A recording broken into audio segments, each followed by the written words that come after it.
ओम नमो भगवते वासुदेवाय। आदि अनंत विश्व जगत के परम पिता नारायण विष्णु के श्री चरणों में मेरा बारंबार प्रणाम। प्रभु आप ही वक्ता हो, प्रभु आप ही श्रोता हो।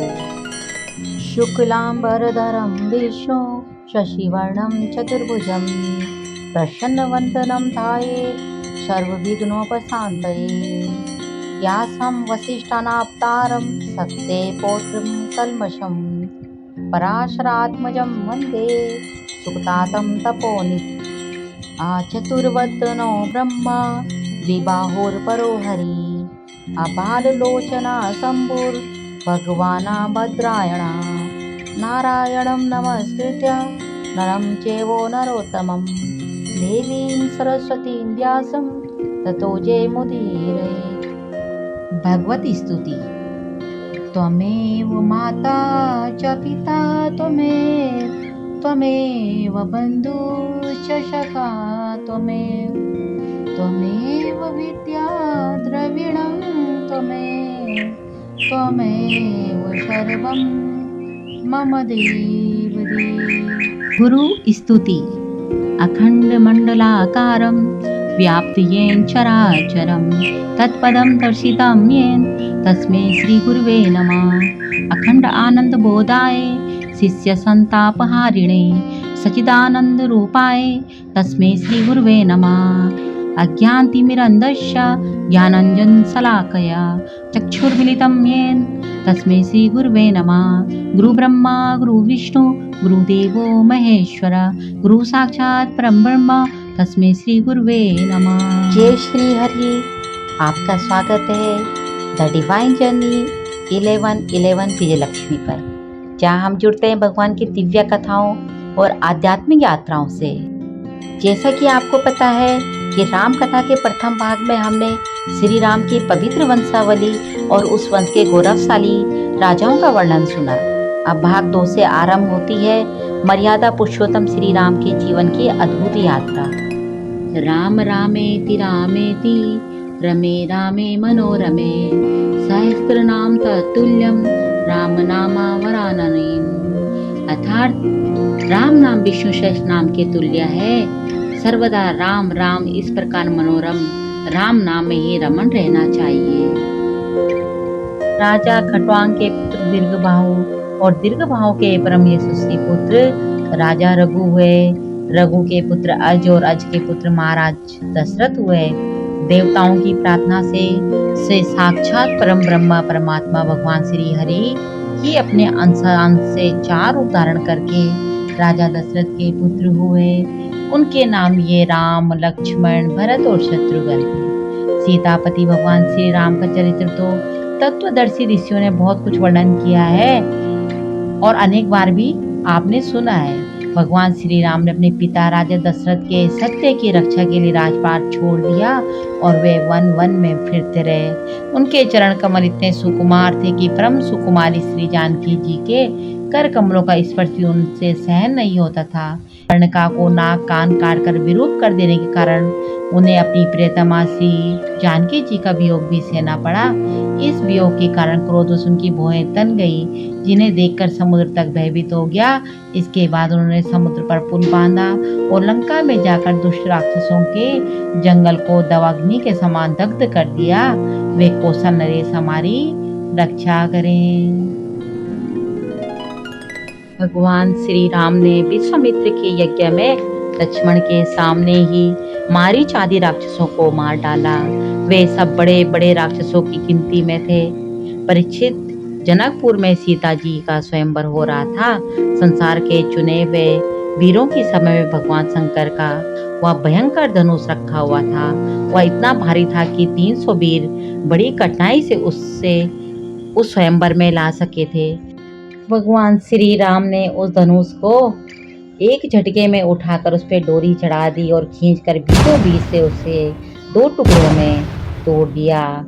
भगवान ने जिन्हें अपने वक्ष स्थल पर स्थान देकर सम्मानित किया, वे श्री लक्ष्मी जी ही सीता के नाम से जनकपुर में अवतीर्ण हुई थी। वे गुणशील, अवस्था और सौंदर्य में सर्वथा भगवान श्री राम के अनुरूप थी। भगवान ने धनुष तोड़कर उन्हें प्राप्त कर लिया। अयोध्या से लौटते समय मार्ग में उन्हें परशुराम जी मिले, जिन्होंने 21 बार पृथ्वी के राजवंश के बीज को खत्म कर दिया था। भगवान ने उनके बड़े हुए अहंकार को भी नष्ट किया। इसके बाद पिता के वचन को सत्य करने के लिए उन्होंने वनवास स्वीकार करा। यद्यपि महाराज दशरथ ने अपनी पत्नी के अधीन होकर ही उसे ऐसा वचन दिया था, फिर भी वे सत्य के बंधन में बंध गए थे। इसलिए भगवान ने अपने पिता की आज्ञा शिरोधार्य की। उन्होंने प्राणों के समान प्यारे राज्य, लक्ष्मी, प्रेमी, हितैषी, मित्रों और महलों को छोड़कर अपनी पत्नी के साथ वन की यात्रा की, क्योंकि उन्हें किसी के प्रति कोई आसक्ति न थी। वन में पहुंचकर भगवान ने राक्षस राज रावण की बहन सुपर्णका को विरूप कर दिया, क्योंकि उसकी बुद्धि बहुत ही कुत्सित हो चुकी। उसके पक्षपाती खरदूषण, त्रिशिरा आदि प्रधान भाइयों को, जो संख्या में 14,000 थे, हाथ में महान धनुष लेकर भगवान श्री राम ने नष्ट कर डाला और अनेक प्रकार की कठिनाइयों से परिपूर्ण वन में इधर उधर भ्रमण करते हुए निवास करते रहे। जब रावण ने सीता जी के रूप, सौंदर्य आदि की बात सुनी तो उसका हृदय काम वासना से आतुर हो गया। उसने अद्भुत हरिण के भेष में मारीच को उनकी पर्णकुटी के पास भेजा। वह धीरे धीरे भगवान को वहां से दूर ले गया। अंत में भगवान ने अपने बाण से उसे बात की बात में वैसे ही मार डाला जैसे दक्ष प्रजापति को वीरभद्र ने मारा था। जब भगवान श्री राम जंगल में दूर निकल गए, तब लक्ष्मण की अनुपस्थिति में नीच राक्षस रावण ने भेड़िए के समान विदेह नंदिनी सुकुमारी श्री सीता जी को हर लिया। तदंतर वे अपनी प्राण प्रिया सीता जी से बिछुड़कर अपने भाई लक्ष्मण के साथ वन वन में दीन की भांति घूमने लगे। इसके बाद भगवान ने उस जटायु का दाह संस्कार किया, जिसके सारे कर्म बंधन भगवत सेवा रूप कर्म से पहले ही भस्म हो चुके थे। फिर सुग्रीवादी वानरों से मित्रता करके बाली का वध किया। उसके पश्चात वानरों के द्वारा अपनी प्राण प्रिया का पता लगवाया। ब्रह्मा और शंकर जिनके चरणों की वंदना करते हैं, वे भगवान श्री राम मनुष्य की लीला करते हुए बंदरों की सेना के साथ समुद्र तट पर पहुंचे। वहां उपवास और प्रार्थना से जब समुद्र पर कोई प्रभाव न पड़ा, तब भगवान ने क्रोध की लीला करते हुए अपनी उग्र एवं टेढ़ी नजर समुद्र पर डाली। उसी समय समुद्र के बड़े बड़े मगर और कछुए खलबला उठे। डर जाने के कारण समुद्र की सारी गर्जना शांत हो गई। तब समुद्र शरीरधारी बनकर और अपने सिर पर बहुत सी भेंटें लेकर भगवान के चरण कमलों की शरण में आया और इस प्रकार कहने लगा, हे अनंत, हम मूर्ख हैं, इसलिए आपके वास्तविक स्वरूप को नहीं जानते। जाने भी कैसे आप समस्त जगत के एकमात्र स्वामी, आदि कारण जगत के सभी परिवर्तनों में एक रस रहने वाले हैं। आप समस्त गुणों के स्वामी हैं। इसलिए जब आप सत्वगुण को स्वीकार कर लेते हैं, तब देवताओं की, रजोगुण को स्वीकार कर लेते हैं तब प्रजापतियों की, और तमोगुण स्वीकार कर लेते हैं तब आप क्रोध से रुद्रगण की उत्पत्ति करते हैं। हे शिरोमणि, आप अपनी इच्छा के अनुसार मुझे पार कर जाइए और त्रिलोकी को रुलाने वाले उस विश्रवा के कुपूत रावण को मारकर अपनी पत्नी को फिर से प्राप्त कीजिए। परंतु आपसे मेरी एक प्रार्थना है, आप यहाँ मुझ पर एक पुल बांध दीजिए। इससे आपके यश का विस्तार होगा और आगे चलकर जब बड़े बड़े नरपति दिग्विजय करते हुए यहाँ आएंगे, तब वे आपके यश का गान करेंगे। भगवान श्री राम जी ने अनेक अनेक पर्वतों के शिखरों से समुद्र पर पुल बांधा। जब बड़े बड़े बंदर अपने हाथों से पर्वत उठा कर लाते थे, तब उनके वृक्ष और बड़ी बड़ी चट्टानें थर थर कांपने लगती थी। इसके बाद विभीषण की सलाह से भगवान ने सुग्रीव, नील, हनुमान आदि प्रमुख वीरों और वानरी सेना के साथ लंका में प्रवेश किया। वह तो श्री हनुमान जी के द्वारा पहले ही जलाई जा चुकी थी। उस समय वानर जी की सेना ने लंका के शहर, कन्या और खेलने के स्थान, अन्न के गोदाम, खजाने, दरवाजे, फाटक, छज्जे और पंछियों के रहने के स्थान तक को घेर लिया। उन्होंने वहां की वेदी, ध्वजाएं, सोने के कलश और चौराहे तोड़ फोड़ कर डाले। उस समय लंका ऐसी मालूम पड़ रही थी जैसे झुंड के झुंड हाथियों ने किसी नदी को मत डाला हो। यह देखकर राक्षस राज रावण ने निकुंभ, कुंभ, धूम्राक्ष, दुर्मुख, सुरांतक, नरांतक प्रहस्त, अतिकाय, विकम्पन आदि अपने सब अनुचरों पुत्र मेघनाथ और अंत में भाई कुंभकर्ण को भी युद्ध करने के लिए भेजा। राक्षसों की यह विशाल सेना तलवार, त्रिशूल, धनुष, प्राश, सृष्टि, शक्ति, बाण, भाले, खड्ग आदि शस्त्र अस्त्र से सुरक्षित और अत्यंत दुर्गम थी। भगवान श्री राम ने सुग्रीव, लक्ष्मण, हनुमान, गंधमादन, नील, अंगद, जाम्बवन और पनस आदि वीरों को अपने साथ लेकर राक्षसों की सेना का सामना किया। रघुवंश शिरोमणि भगवान श्री राम के अंगद आदि सब सेनापति राक्षसों की चतुरंगणी सेना हाथी, रथ, घुड़सवार और पैदलों के साथ द्वंद्व युद्ध की रीति से भिड़ गए और राक्षसों को वृक्ष, पर्वत, शिखर, गदा और बाणों से मारने लगे। उनका मारा जाना तो स्वाभाविक ही था, क्योंकि वे उसी रावण के अनुचर थे जिसका मंगल श्री सीता जी को स्पर्श करने के कारण पहले ही नष्ट हो चुका था। जब राक्षस राज रावण ने देखा कि मेरी सेना को तो नाश हुआ जा रहा है, तब वह क्रोध में मरकर पुष्पक विमान पर आरूढ़ हो भगवान श्री राम के सामने आया। उस समय इंद्र का सारथी मातली बड़ा ही तेजस्वी दिव्य रथ लेकर आया और उस पर भगवान श्री राम जी विराजमान हुए। रावण अपने तीखे बाणों से उन पर प्रहार करने लगा। भगवान श्री राम जी ने रावण से कहा, नीच राक्षस, तुम स्वान की तरह हमारी अनुपस्थिति में हमारी प्राण प्रिय पत्नी को हल्लाए। तुमने दुष्टता की हद कर दी। तुम्हारे जैसा निर्लज्ज तथा निंदनीय और कौन होगा, जिसे काल को कोई टाल नहीं सकता, कर्तापन के अभिमानी को यह फल दिए बिना रह नहीं सकता। वैसे ही आज मैं तुम्हारी करनी का फल तुम्हें चखाता हूँ। इस प्रकार रावण को फटकारते हुए भगवान श्री राम ने अपने धनुष पर चढ़ाया हुआ बाण उस पर छोड़ा। उस बाण ने वज्र के समान उसके शरीर को विदीर्ण कर दिया। वह अपने 10 मुखों से खून उगलता हुआ विमान से गिर पड़ा, ठीक वैसे ही जैसे पुण्य आत्मा लोग भोग समाप्त होने पर स्वर्ग से गिर पड़ते हैं। उस समय उसके पुरंजन परिजन हाय हाय करके चिल्लाने लगे। तदंतर हजारों राक्षसियां मंदोदरी के साथ रोती हुई लंका से निकल पड़ी और रणभूमि में आई। उन्होंने देखा कि उनके स्वजन संबंधी लक्ष्मण जी के बाणों से छिन्न भिन्न होकर पड़े हुए हैं। वे अपने हाथों पर अपनी छाती पीट पीट कर अपने सगे संबंधियों को हृदय से लगा लगा कर ऊंचे स्वर में विलाप करने लगी। श्री सुखदेव जी कहते हैं, परीक्षित, कौशलाधीश भगवान श्री रामचंद्र जी की आज्ञा से विभीषण ने अपने स्वजन संबंधियों का पितृ यज्ञ की विधि से शास्त्र के अनुसार अंत्येष्टि कर्म किया।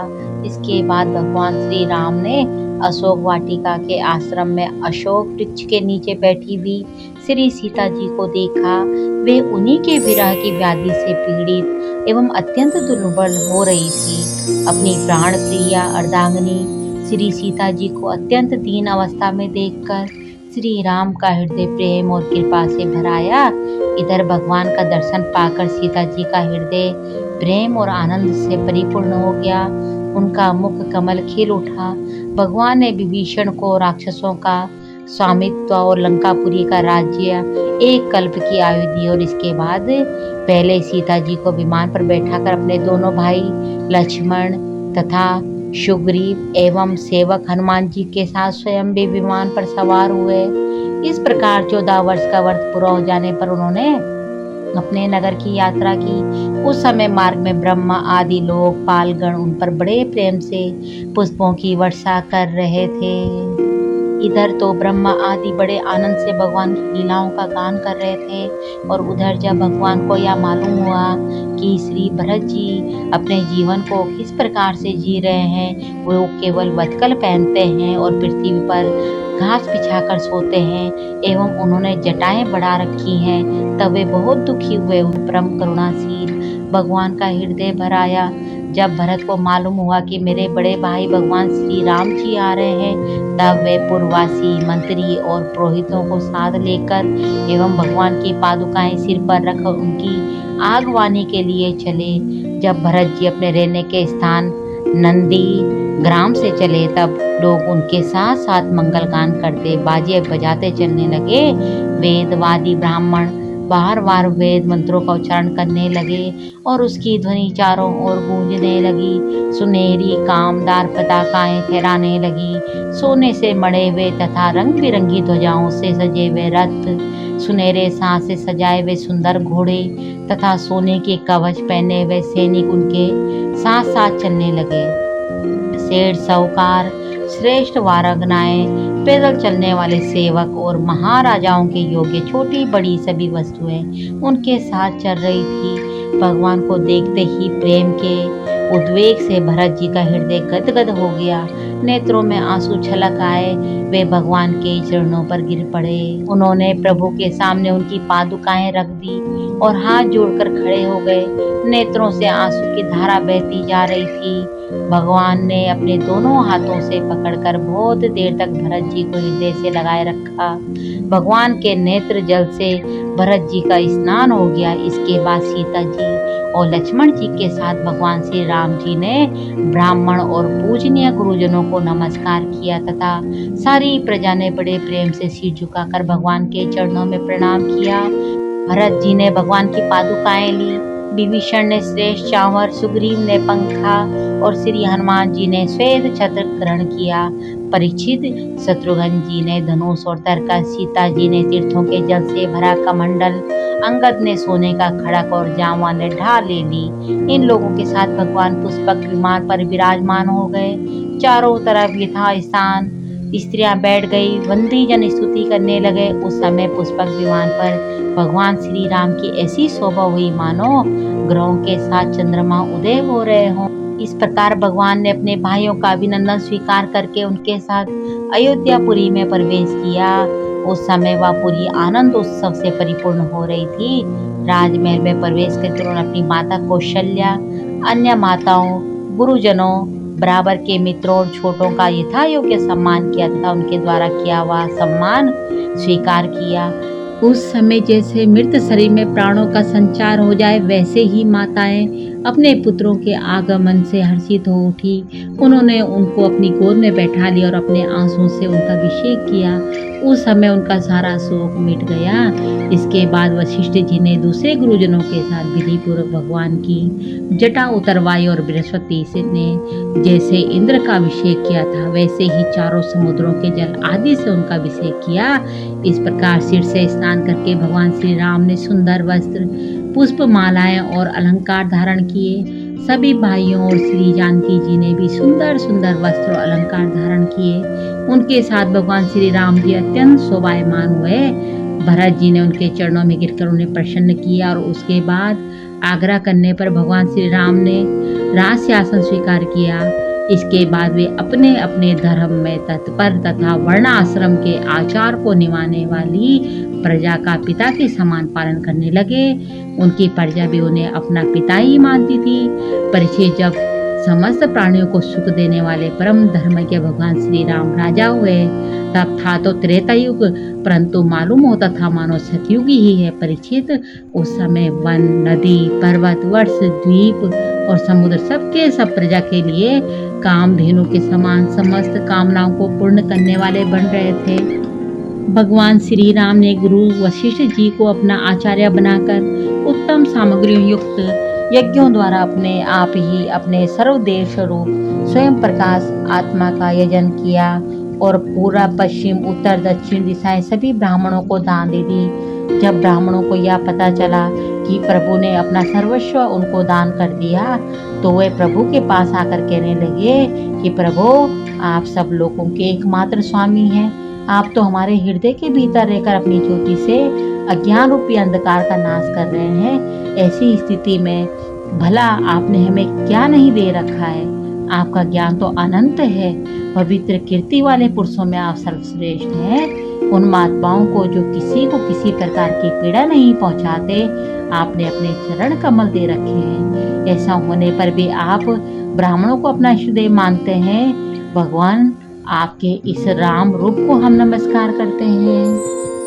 एक बार अपनी प्रजा की स्थिति जानने के लिए भगवान श्री राम जी रात के समय छिपकर बिना किसी को बतलाए घूम रहे थे। उस समय उन्होंने किसी की यह बात सुनी। वह अपनी पत्नी से कह रहा था, अरे तू दुष्ट और उल्टा है, तो पराये घर में रह आई है। स्त्री रोबी, राम भले ही सीता को रख ले, परंतु मैं तुझे फिर नहीं रख सकता।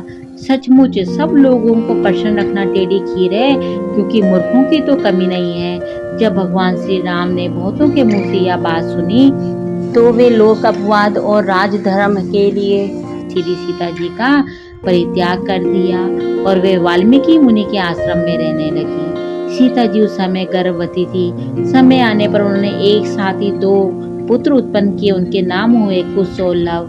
वाल्मीकि मुनि ने उनके जात कर्म आदि संस्कार किए और लक्ष्मण जी के भी 2 पुत्र हुए, अंगद और चित्रकेतु।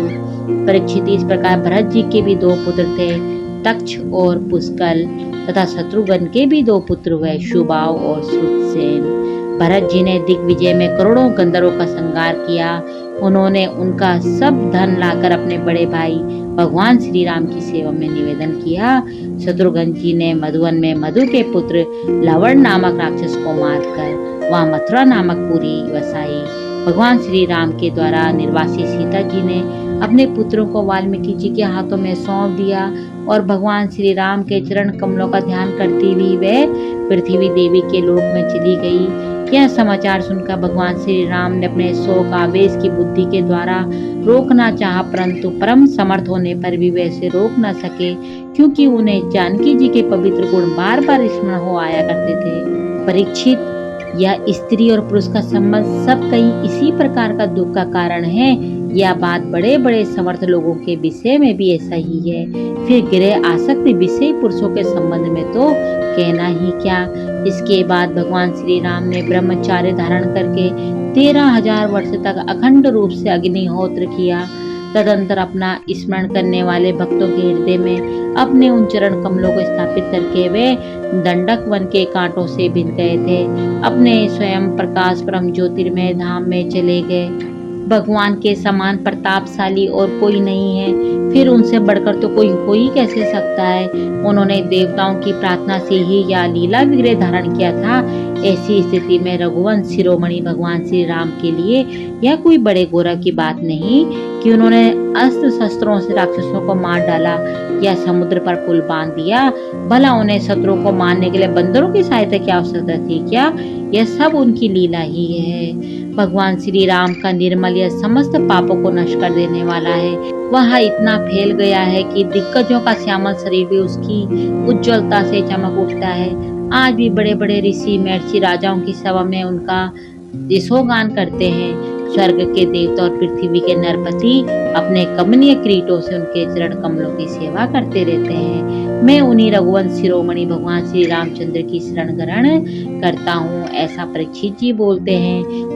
जिन्होंने भगवान श्री राम का दर्शन और स्पर्श किया, उनके साथ रहे, उनके साथ अनुगमन किया, वे सब के सब तथा कौशल देश के निवासी भी उसी लोक में गए जहाँ बड़े बड़े योगी योग साधना के द्वारा जाते हैं। जो पुरुष अपने कानों से भगवान श्री राम का चरित्र सुनता है, उसे सरलता, कोमलता आदि गुणों की प्राप्ति होती है।